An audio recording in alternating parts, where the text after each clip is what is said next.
नमस्कार, मैं हूं मृत्युंजय कुमार झा। शाम के 5:30 बज चुके हैं और अगले आधे घंटे तक आपके सवालों का सबसे बड़ा मंच तैयार है। अगर आपने कमोडिटी में ट्रेड किया है या फिर नया ट्रेड करना चाह रहे हैं, जानना चाहते हैं कि आपके लिए बाजार में कहां पर कमाई के मौके बनेंगे, तो आप सवाल पूछिए। नंबर आप नोट कर लें जिस नंबर पर आप सवाल पूछना चाहते हैं, 02223001634। इसके अलावा आप 02223001635 पर भी अपना सवाल पूछ सकते हैं। और अब हम सबसे पहले बात करेंगे गोल्ड की, क्योंकि गोल्ड की कीमतों में जोरदार गिरावट आ गई है और एमसीएक्स पर सोने का भाव 500 रुपए से ज्यादा टूट गया है। एमसीएक्स पर गोल्ड के दाम काफी गिर गए हैं, 44,000 के बेहद करीब पहुंच चुका है गोल्ड, और चांदी में भी 1200 रुपए तक की गिरावट आ गई है। हमारे साथ 4 खास मेहमान हैं इस पर बातचीत करने के लिए। हमारे साथ हैं अशोक भाई मीनावाला, दाना भाई ज्वेलर्स के। हमारे साथ सुनील कटके हैं एक्सिस सिक्योरिटीज के, प्रथमेश माल्या हैं एंजल ब्रोकिंग के, और अजय केडिया हैं केडिया कमोडिटी के। आप सभी मेहमानों का बहुत बहुत स्वागत है। अशोक भाई, मेरा पहला सवाल आपसे ही होगा कि ये हो क्या रहा है सर गोल्ड में? मतलब मार्केट बढ़ता कम है, गिरता ज्यादा है। क्या रीजन आप देख रहे हैं और क्या अभी मार्केट बढ़ने की संभावना बिल्कुल नहीं है? सर, एक बात तो जरूर है कि फंडामेंटल्स गोल्ड के कोई खराब हुए नहीं है। फंडामेंटल्स जो उसको सपोर्ट कर रहे थे, उसको उठा रहे थे, वो फंडामेंटल्स में थोड़े फर्क आ गए हैं। ये एक बात तो 100% फैक्ट है कि सोना काफी स्ट्रॉन्ग हो चुका था, काफी चढ़ चुका था, और सबको पता है कि एक कोविड के जो सिचुएशन, जब वैक्सीनेशन वगैरह शुरू होंगे उसके बाद एक टर्निंग पॉइंट आएगा जहां पर बाजार एक लोअर पॉइंट के ऊपर आने से एक जगह पर रुकेगा। तो ये एक स्लो प्रोसेस चल रहा है। जब 47-48 हजार के आसपास से लेके अभी जिस तरह से मार्केट ड्रॉप होके एक लेवल पे आया है, तो ये होना बिल्कुल जायज है और उसमें कोई बहुत बड़ी शॉकिंग बात भी नहीं है, और ये कोई जाके कोलैप्स भी होने वाला नहीं है, क्योंकि फंडामेंटल्स बाकी के सारे सब इन प्लेस है और मजबूत है। ये एक बहुत ही अच्छा मौका है। जो इन्वेस्टर्स हैं, जो कस्टमर्स हैं, वो इस समय पे इसका मौका फायदा ले लें। कब टर्न अराउंड हो जाए, क्योंकि एक बात जरूर है कि सप्लाई एंड डिमांड की जो फैक्टर है, ये फिजिकल सप्लाई एंड डिमांड की फैक्टर के ऊपर गोल्ड के रेट्स नहीं चलते हैं, बाकी के काफी फैक्टर्स के ऊपर गोल्ड के रेट चलते हैं। और कब जाके कब कौन सा फैक्टर चेंज हो जाए, यू डोंट नो।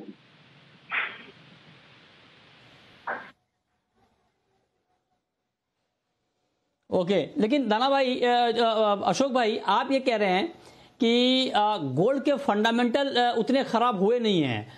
ये तो सर बड़ी अजीब सी बात है कि बिना फंडामेंटल खराब हुए 56,000 का गोल्ड 44,000 पे आ गया। मतलब 12,000 गोल्ड के दाम कम हुए बिना फंडामेंटल खराब हुए। अगर फंडामेंटल खराब हो जाए सर, तो 44 का गोल्ड कहां तक आ जाएगा? 34, 24? पहले तो आपको लगता है कि कोई फंडामेंटल खराब होने की गुंजाइश है? सबसे पहले तो 44,000 नहीं सर, मेरे 44,000 रुपए में जिस तरह से अब मार्केट चल रहा है, वो एक वेरी स्लो प्रोसेस से उतर रहा है। एक स्लो प्रोसेस से उतर रहा है, बहुत तेजी से चढ़ा हुआ था ये बाजार, और ये एक अभी सेंसिबल पॉइंट के ऊपर भी आ रहा है जहां पर हर किसी का कॉन्फिडेंस भी बिल्ड हो रहा है। और आई थिंक इंटरनेशनल मार्केट में भी आप देखिए तो वैक्सीनेशन के शुरू होने से के बाद ही ये सारे के सारे चेंजेस आए हैं, जो आज $1,700 पे ले आया ऑलमोस्ट गोल्ड को। तो वो यही रीजन है और कोई दूसरा रीजन है। और सबसे बड़ी बात ये है कि dollar for the first time आज वीक होते जा रहा है और रुपया अपनी तरफ से एक होल्डिंग पावर अपना बना रहा है। तो ये भी सपोर्ट कर रहा है रुपए के अंदर गोल्ड भी अपने को इफेक्ट। पहले क्या हो जाता था कि डॉलर में गिर जाता था भाव, लेकिन करेंसी रेट उसके सामने इमीडिएटली बढ़ जाते थे और अपने को रुपए के अंदर कोई फर्क नहीं दिखता था, या शायद बढ़ भी जाता कभी। तो ये इम्बैलेंस के साथ में दोनों चीज बैलेंस पे चल रही है। ओके, ठीक है। तो ये आपने ओवरऑल फंडामेंटल बताए गोल्ड के भी हैं क्या। सुनील कटके जी, मैं बिल्कुल संक्षेप में आपसे जानना चाहूंगा, जो लोग आज ट्रेड लेना चाह रहे हैं गोल्ड में, 500 रुपए गोल्ड नीचे है, अभी 44,390 का भाव है, इस भाव पर आज के लिए क्या करें गोल्ड में? नमस्कार मृत्युंजय जी, मुझे लगता है ये गोल्ड कॉमेक्स पे $1700 के रेंज तक अभी 1702 मतलब बाउंड्री पे ट्रेड कर रहा है, और ये अगर 17 सपोर्ट तोड़ता है तो रिसेंटली हमने देखा था कि 1680 लेवल छुआ था। तो मुझे लगता है कि ये $1680 भी निकल चुका है। डोमेस्टिक मार्केट में 44 रेट अभी चल रहा है। तो मेरा सजेशन यहाँ पे थोड़ा तो मैं सेल रेकमेंड करूंगा 44,400 के रेंज में हाजिर भाव है, और स्टॉप लॉस जो है स्ट्रिक्ट मेंटेन करना 1700 का, तो तकरीबन 300 रुपए का रिस्क रहेगा। साइड मैं एंटिसिपेट कर रहा हूं कि यहाँ से 600 से 700 रुपए आज के सत्र में देखने को मिल सकती है। तो 43,000 टारगेट जो है वीकेंड है तो लेके चल सकते हैं। Noted sir. हाँ, ओके, ठीक है। अब हम बात कर लेते हैं चांदी की, सिल्वर की। अजय जी, चांदी पर क्या व्यू है सर आपका? चांदी 1200 रुपए तक भाव कम हो गया है चांदी का, तो क्या चांदी में भी और गिरावट बाकी है? आज के लिए मैं पूछ रहा हूं, इंट्राडे के लिए। गुड इवनिंग मृत्युंजय जी। देखिए, कल का दिन काफ़ी अच्छा था। हमने देखा था गैप अप ओपनिंग हुआ, और जिस दिन से आज मॉर्निंग में जॉय विदिन से भी जो साइनिंग होकर आया है ट्रिमलेस, ये कहीं ना कहीं पूरे ही मेटल पैक के अंदर एक नई डिमांड क्रिएट करेगा। नो डाउट हमने 2640 का लेवल जो क्रिटिकल लेवल था इंटरनेशनल में, वो तोड़ नहीं पाया, जिसकी वजह से एक पुल बैक दिख रहा है। आज फ्राइडे है और डोमेस्टिक मार्केट में भी हमने रुपये में जो स्ट्रेंथ आती है उसका भी फर्क है। तो आज प्योरली इंट्राडे के लिए मुझे लगता है 66,800 पे बेचना चाहिए। 65,600 से 65,800 तक का एक शार्प डीप मिलेगा, बट प्राइस सस्टेन नहीं करेंगे। तो आज बिल्कुल इंट्राडे के लिए मुझे लगता है थोड़ा एक वीकनेस सोने और चांदी में देखने मिल सकता है। ओके, आप प्रथमेश माल्या जी, आज के लिए अगर ट्रेड लेना हो शाम के कारोबार में, तो आप गोल्ड को पसंद करेंगे या सिल्वर को? आई थिंक दो कमोडिटी में अगर चूज करना है तो मैं सिल्वर को प्रेफरेंस ज़्यादा दूंगा। सिल्वर में वॉलेटिलिटी ज़्यादा है, तो अगर मुझे ट्रेड करना है तो मैं आज के शाम के सत्र में सिल्वर में ट्रेड करूंगा। 66,800 जो केडिया जी ने कहा, मुझे भी लगता है कि उस भाव पर रिस्क रिवॉर्ड प्रोफाइल काफ़ी अच्छा लग रहा है।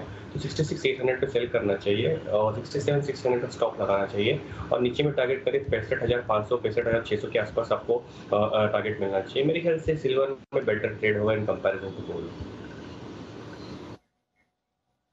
ठीक है, हमारे साथ दोनों खास मेहमान बने हुए हैं आपके सवालों के जवाब देने के लिए, और अब हमारे साथ कॉलर जुड़े हैं कैलाश चंद्र मोदी सदलपुर से। पूछिए कैलाश जी। नमस्कार। नमस्कार सर। सर, कॉपर में पहले 650 आने की संभावना है या 750 ये बताने का?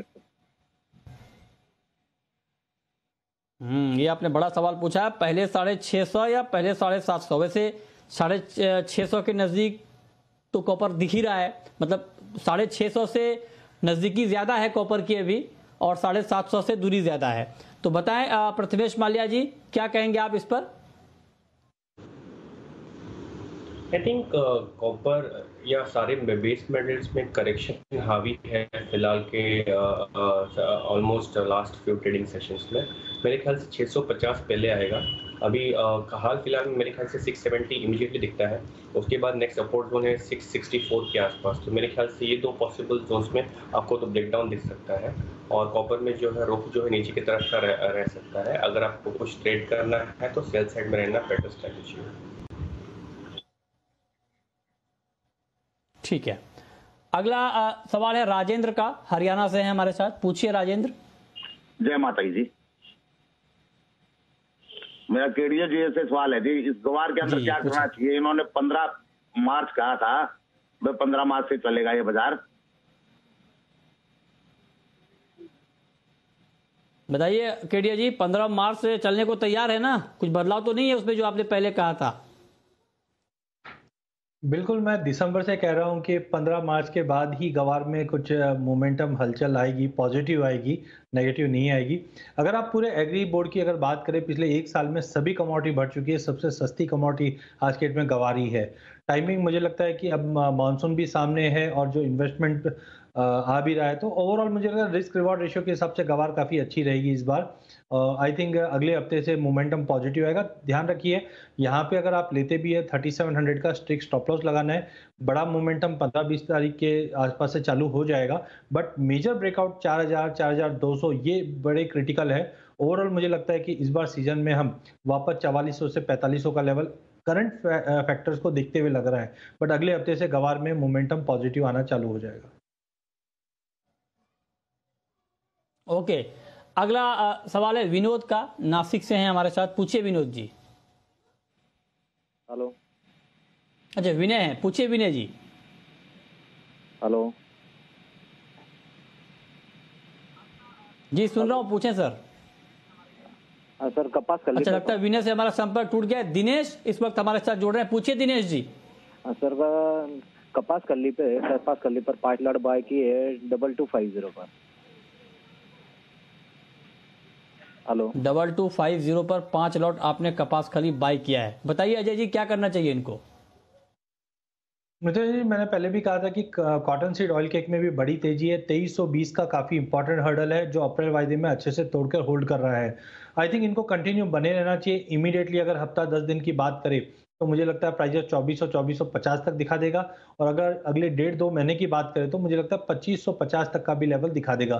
तो बिल्कुल लॉन्ग पोजीशन बने रहिए। फंडामेंटल काफी मजबूत है, टेक्निकल ब्रेकआउट आ चुका है, बिल्कुल बने रखे चलिए, जो इमीडिएटली टारगेट आपको 2400-2450 दिखा देगा। ओके, ठीक है। और अब वक्त है रैपिड फायर राउंड का।